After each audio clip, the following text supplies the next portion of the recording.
청와대 만남과 후계자 인정. 문재인 대통령이 오늘 이재명 후보를 만납니다. 후계자 인정 여부가 중요하다라고 한 신문은 쓰기도 했습니다. 함께 보시죠. 오늘 오전 11시 회동, 차담 형식, 이철희 수석만 배석 예정. 청와대 관계자는 선관위의 사전 유권 해석받았다. 면담 의제 사전 조율 안 했고 정치적 오해 불러일으키지 않을 사안으로 대화할 예정이다라고 나와 있습니다. 청와대 출입기자 했었던 이재명 기자.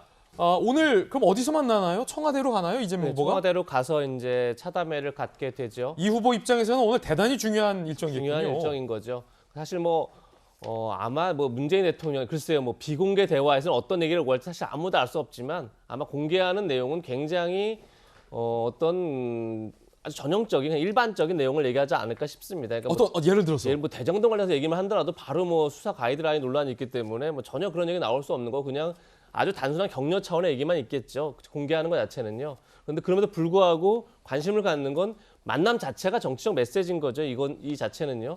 그러니까 이재명 후보 입장에서는 지금 후보 선출 이후에 컴뱃 효과를 거둘 수 못했던 이유가 어쨌든 대장동 의혹에 대한 불안, 불신 이런 걸 바탕으로 해서 어쨌든 원팀을 만들지 못하고 있다. 민주당 지지층을 충분히 결집시키지 못하고 있다. 이것이 이제 핵심이었는데 일요일 날 이낙연 전 대표를 만났고 오늘 이제 문재인 대통령을 만나면서 어떻게 보면 이제 민주당 후보로서 공인받는 과정이 끝났다. 이렇게 볼 수 있는 거죠. 그런 점에서 어떤 정치적 그러니까 만남 자체가 메시지다 이런 생각이 드는데 그럼에도 불구하고 이제 여전히 남은 숙제는 지금 대장동 의혹 관련해서 이재명 지사의 전략은 의혹을 해소하는 게 아니라 무시하는 전략입니다.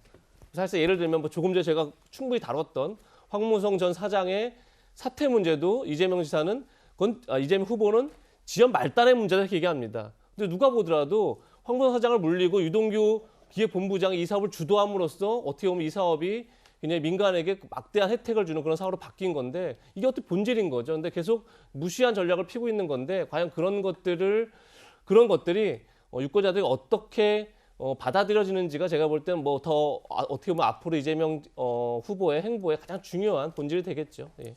오늘 이제 회동을 좀 주목하는 이유에 대해서 잘 설명해 주셨습니다.